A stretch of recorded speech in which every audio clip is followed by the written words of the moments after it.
Marshmallow Fanboy back with another review. This time I'm doing all 6 of the regular Dungeons & Dragons Golden Archive figures. Of course, if you've seen the movie, you know that the main villain, well, he's in there too, but the woman who is helping him, I can't remember her name, is not part of the assortment. It's been a while since I've seen the movie. But also the kid that Edgin is fighting Forge over, that his daughter is missing as well. And normally I'd be fine with that, but she's a pretty big component of the end of the movie. If you've seen the movie, they pretty much couldn't do it without her. She gets a figure, but there is no figures. So the boxes on their own have been pretty hard to stand up, so I've got them kind of leaning up against one another, but I'm going to do it the packages 2 at a time, starting with Edgin and Holga. And of course, it's the windowless packaging that you either love or you hate. That is a terrible looking likeness on the package. It looks like he's kind of a zombie. It's horrible. I'm hoping that the portrait doesn't reflect that. Oh look, it stands up fine if you do it like that. Okay. And Holga, which is awesome. They both have awesome artwork, so no problem with the artwork. And that is a much better likeness. Still doesn't really super look like it. Maybe it does just a little bit, but it's a really nice figure. Again, paperless paperless, windowless. Cool artwork on the side. I don't think they connect or anything, but cool nonetheless. I'm going to lay these down so that they're not falling every 5 minutes. And then there's Forge and Simon, the other 2 members of the original team, before Edgin and Holga end up separated at the beginning of the movie. Forge, of course, is our main villain. Simon is the kind of the Orco who finds, that he has a lot of power and a lot to offer, and he's a cool character. He's got the teleporting staff, which is awesome. Again, cool artwork on the side. Looks a little like he's Maverick from that Mel Gibson Western movie. That's what the back looks like. The face looks very droll. Like he's like, did you fart in here? I don't like it at all. But hopefully it doesn't have that kind of fart face when you take him out. Simon, very cool character. He had a very fun story in the movie, and that's not a terrible likeness.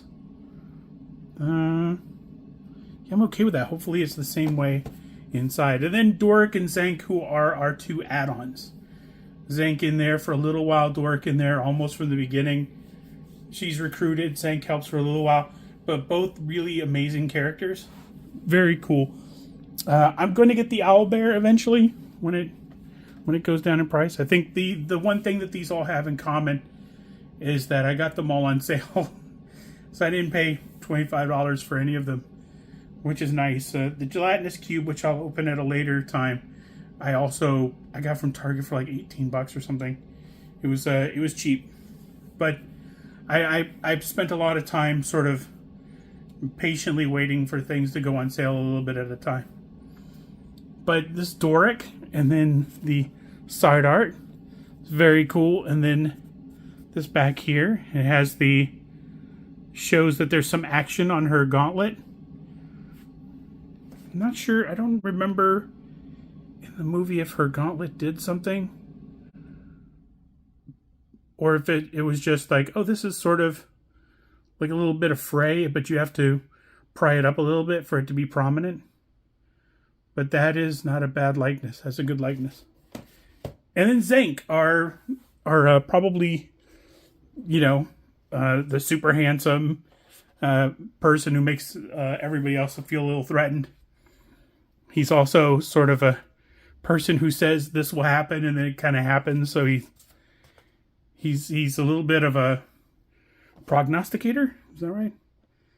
That is a good likeness of him. So what I'm going to do is these look nice in package, but what I'm going to do is I'm going to bust them out and I'm going to see how they look in person. All 6 figures from Dungeons & Dragons Honor Among Thieves from the Golden Archive series. Now that they're out of the package, let's take a closer look at Dungeons & Dragons Honor Among Thieves, the Hasbro Golden Archive series. Let's start with Zank, because he's over here and he's furthest away. Zank has really cool armor and gauntlets. He just looks really cool all the way around. They didn't really spare any expense with the guy. The tooling is awesome. I think the best part of this series is that a lot of this stuff doesn't really seem to be reuse. Maybe there's a little bit of it, but a lot of this stuff had to be made brand new. Just look at that. The sword is very cool. I'm not saying that they couldn't do something with that sword in the future, or that could have been maybe Gore's sword or something, but it's not likely. Of course, sword goes into the sheath. Bam, for safekeeping. It's a pretty good likeness. It's not terrible. I don't hate it. I don't remember if that's super accurate, but it seems like it was accurate. There's some people that watch that other show that he's on. I can't remember. They're huge fan. I know he's like a sex symbol, and he's probably the one that women were like, yes, I'll see it just because he's in it. Yes. But I don't remember it. It looks like him. I think it's a pretty good likeness. The cape is there's a post on the back. I don't want to take the cape off. I don't know what my chances are of getting it to stay and getting it back on. So I'm going to leave it on. But the arms won't rotate all the way around with the cape on. And also this armor piece is free floating at the top. So it's possible to take it off, I think. I'm not absolutely sure. Look at the nice design on the metal. Looks like what is that? Like a lion? It's just a symbol, I guess. Okay. The gauntlets have really nice etching on them. Everything's really nice. Like even on the belt, they didn't give you a whole lot of what would you call it? They don't give you a lot of kind of wash on it to sort of make it look a little bit different, but there's kind of chainmail there, which implies that underneath there's chainmail there too. It's really nice etching on the boots. You can open this a little bit for more posability. I think. See here, there's no hook on the back for the belt. I'm sure you could take the belt off if you wanted to, but it might be that you have to separate the torso from the body to do it, which you probably could. So that's Zank. It's a really cool figure. Oh no, I did unhook it from the back, I think. So let me seat that. Reseated in the back. Oh, it has a little kind of these iron straps in the back. Maybe it keeps his cape from flowing more. Maybe it protects him in battle a little bit. I don't know. We did get some fighting with him in the movie, and it was really cool, but I don't remember all the sort of the features of the armor from the movie. So let's go through the articulation for Zank. Looks up okay. Looks down okay. A little side to side. He doesn't have full rotation because the armor interrupts. But he can get his arms out to here. Hooray! Bicep swivel. Single elbow. Mid-torso rocker, or waist rocker, rather. Normal ball joint legs. You can't see it, but that is a thigh swivel. Double knees, but that's about all of the motion I can get out of them. Ankle rocker. I forgot about the hands. Wrist swivel. and wrist hinge. And that is Zank. So let me move him to the back and lean him up against the thing. I didn't stand him up correctly. So let's go over Simon next, because he's kind of the next in line. First, he's got that helmet that he has to sort of make amends with, or make deals with. Let's take a closer look at that. It's a very cool piece. It came in the package with like some paper stuffed in it, so that it didn't get crushed, and that was pretty nice. And it looks really nice, and it's a custom piece for the line. I don't think there's another figure that kind of wears stuff with this kind of intricate detail. It's not on camera. There you go. So I'm going to take off the helm. So I'm sure it was a helm of something. Let's see. And the portal wand. It's very cool. Has kind of the gem inside, which is really cool. I don't know how they got the paint in there. And then they got these little details on the side of it. So yeah, I don't know how they get that in there. And there's this nice details. It's purplish to me. On camera it's showing up. Yeah, it's showing up purple. There's a little bend.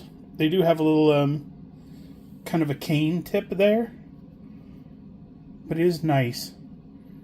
It's probably pretty easy to get the bend out with a little warm water and stuff. So in the package, Simon came with a satchel, and he came with the cape already on his body. It also came with this. This is the thing he kind of uses to cast spells. I don't want to take that off. I'd never get that back on again. I'm going to learn my lesson with from the Indiana Jones figure. That if you take something off, I might not be able to get it back on ever again. So the cape, yeah, it's got pinned in. I'm sure if you take off the cape, you can take off the satchel. The satchel's underneath the cape. So that should be an easy thing to do. That is a good likeness. I think on the boxes, a lot of these look like they were wearing like a lot of suntanner or something, and they just looked odd. But in person, they look much better. And Simon absolutely looks better. Again, I'm not absolutely sure that's a great likeness, but I like that likeness. I like that. It's a good, like, it doesn't look dumb. Like, it doesn't look weird or anything. So let's see. Let's go over the articulation. So no head up. I think his hair blocks it, or see, the neck doesn't move, just the top of the head. Look down. Pretty good. Pretty good look down. Oh, good side to side. On one side. The other side is just a slight tilt. The tunic, or whatever you would call this, blocks the articulation a little bit. I don't know if you could take that off, but I'm not going to take it off. Good wingspan. His arms go all the way out. Elbow swivel. Single elbow. Wrist swivel. Wrist hinge. Waist rocker. Ball jointed legs. Thigh swivel. Double knees. Foot hinge. Ankle rocker. And that is Simon and all of his cool stuff. Just going to put that over there with his gear. Next, we're going to go over Doric. Okay, let's see. Very detailed. She comes with this kind of claw thing on her arm, and it clips on. It's already in the package like that, but you can lay it down sort of for storage, I guess. Kind of lay that down, and then it just sort of disappears onto her arm. So I can't remember. That was her, that was her slingshot. She would deploy this, and then she'd be able to kind of shoot you. I think I put that on backwards. Hold on, I'm going to put that on correctly. Okay, now it's mounted correctly. So that was the slingshot she used to do so many of the cool shots she did. She comes with this piece that clips onto her arm. The kind of the, I don't know what you would call it. It's an accessory, definitely. I'm not sure what you would call it. I'm going to close the slingshot part on her arm for right now. She has a tail, too, which is cool. She did a lot of cool stuff in the movie. She could become any animal, and she has a owlbear form. So Doric has the horns in the hair. The likeness is really good, I think. I don't absolutely remember the actress's face, but it's a good looking face. Like Simon and like Zenk. I think it's pretty much the other three actors I'm super familiar with, but the first three I'm not as familiar with. So let's go through the articulation. Oh, pretty good head up. Good. Well, the head goes down and then springs right back up to the sort of neutral position. Very little side to side, but enough to give it some personality. She has little armor on her shoulders, seems above, so there's no getting the arm kind of in an up position. I think she has a butterfly joint in there. Let me get a little closer.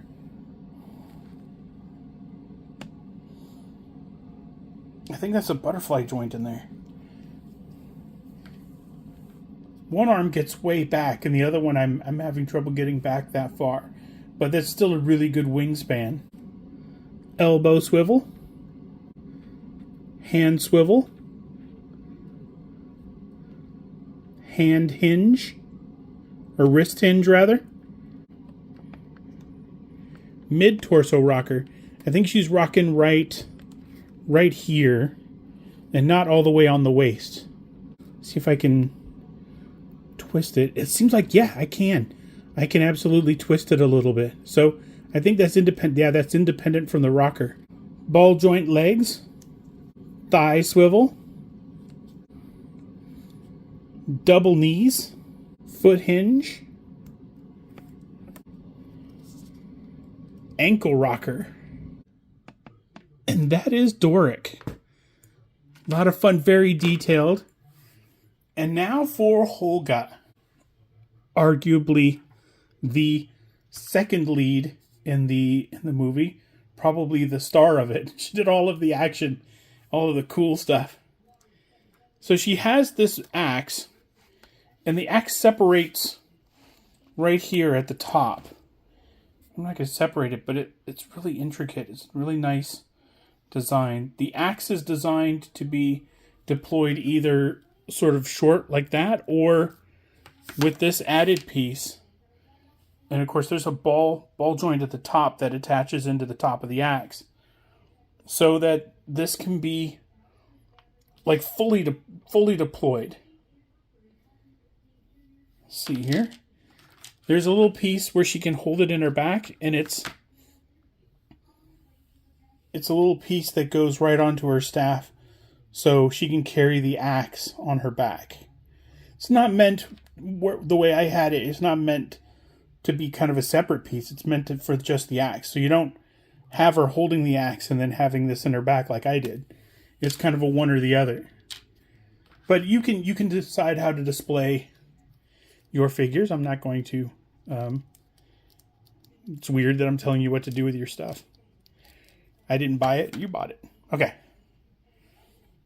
So let's see. The knife she comes with has this really nice kind of design or damage on it.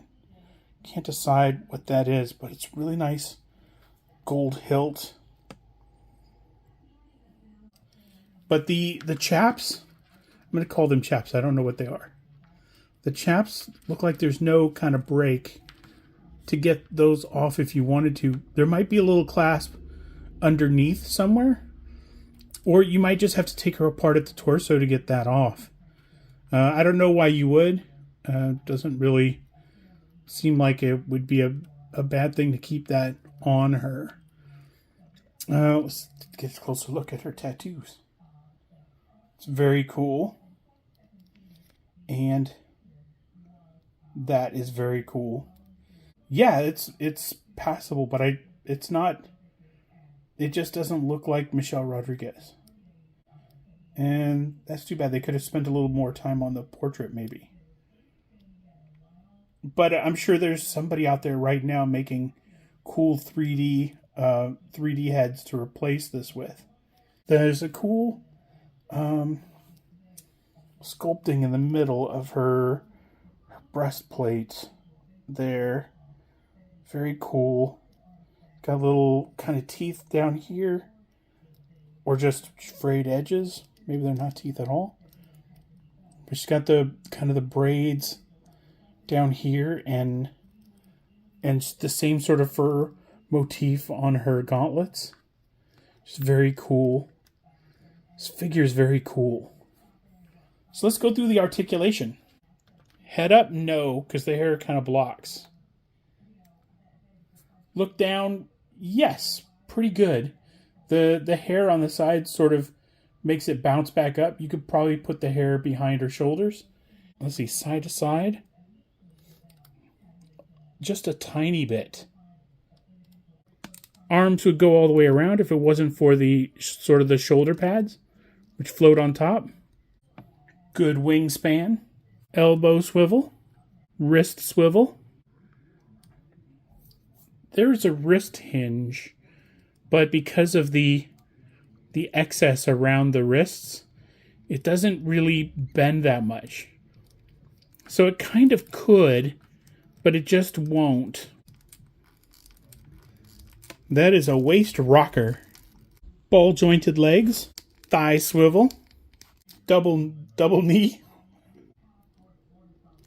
ankle hinge, or foot hinge, I should say.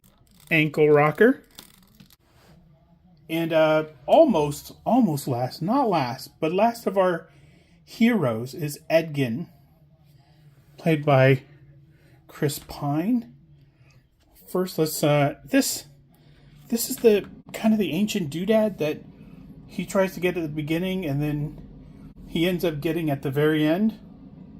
That brings people back to life. It's cool. I think that's what it is. The mandolin's cool because it comes off the strap too. So you can leave the strap on him, put the mandolin in his hands, but there's a piece kind of in the back that mounts the mandolin on, so you can take the mandolin off, and then he can play the mandolin, and it could go back in here, kind of face down, and this clips to the handle of the guitar or the mandolin. Keep saying the name of it and then promptly forgetting what the name of it is. But that is super cool. I don't think I gave you a good look at the instrument itself, but it's really nice. I mean, of course the strings wouldn't kind of curve up the guitar like that. They'd be in a straight line, but that's still very, very cool. And it's still just close enough to accurate for an action figure. He came with his knife in its holster. It's there on the side. You can see it. I'm not going to take it out. I don't know if I'd ever be able to get that thing back in. He's the only. No, he and Holga are the only two that came with knives, and the knives didn't come in that little paper pack. They came right on them. They were already in their holsters. It does look like Chris Pine a bit. Like if you said guess who this is, I would guess Chris Pine probably right away. I don't know. It's a bad likeness. I just think it's maybe not as accurate as some 3D sculptor is going to do. He's got a detailed jacket. There wasn't a whole lot to him. He wasn't armored up or anything. He has a cool belt. The knife, the coat with the nice button on it, and everything's colored really nicely. There's some stuff on the box that's different from sort of the figures, like Doric's armor.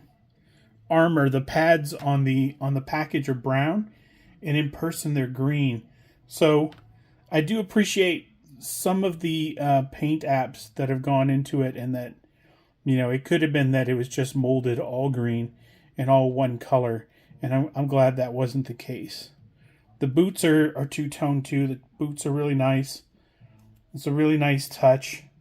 I didn't notice the boots much, so I don't really know if they're accurate, but I like this figure a lot, and I liked the movie quite a bit too. I understand we probably won't get a sequel, but there's always hoping, because Hasbro owns it, and if Hasbro hits a home run with any of the movies it's planning or coming out with, it could be that they take another shot with Dungeons and Dragons, because I think the critics liked it a lot too. So let's go through the articulation on Edgin. Zero lookup. Almost no down. That doesn't immediately return to neutral. A little bit of back and side to side. But his head is super stiff. Arms move all the way around with no armor or shoulder pads to stop them. Good wingspan. Bicep swivel. Double elbow. Wrist swivel. Wrist hinge. Mid torso rocker. Ball jointed legs. Thigh swivel. Single knee. Boot swivel. Ankle hinge. Ankle rocker. And that is Edgin, which leaves one person left. Forge or Uncle Forge, depending on what you call him. Comes with the crossbow, which I don't know I don't remember him using at all. It's possible he absolutely used it. I can't remember. And a chalice that was probably one of the treasures he tried to escape with at the end. So the chalice is pretty plain. It's really nicely molded, except for, where there's a big crease in it and stuff. But, yeah, it looks nice. It would look good kind of in a scene with anything like Marvel Legends or Star Wars or anything. So let's put the cup over on the side, and the crossbow, it's just weird to hold, but on the package he was holding it kind of overhand, so I have him holding it, or I had him holding it overhand, and I dropped it. He comes with in addition to the crossbow and the cup, it's a really nice jacket. It's really intricately designed, just really beautifully done. The two colors of it are really nice. Then there's that kind of inlay here that suggests there's a kind of a coat underneath it. Even the is that an ascot? The ascot with a nice medallion in the middle. You can see the lapels of the jacket. Really nice.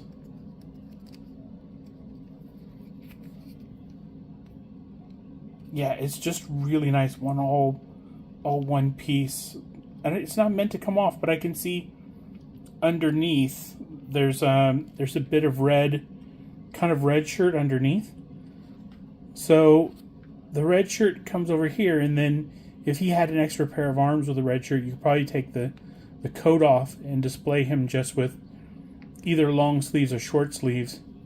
He has a belt buckle that's really kind of nicely designed, a little bit intricate. The boots are smooth and kind of buccaneer. That's nice too. And the likeness is, I'm going to say that is extremely Hugh Grant. Let's go over the articulation. Ooh, really good head up. Very good head down. Very good side to side. Arms go all the way around. Ooh, that is really good wingspan. Bicep swivel. Double elbow. Wrist swivel. There is a wrist hinge in there, but I don't get a lot of motion because of the cuff of this jacket. So you can move it a little bit up and down. And look at the detail that I missed in the hand with the ring. It's very cool. Let me see if I can get that to Yeah, the rings are really nice. Mid-torso rocker. Ball-jointed legs. Thigh swivel. Don't be horrified. I turned his leg all the way around so I could show you the double knees without the jacket interfering. Oh, I guess I didn't need to. Boot swivel.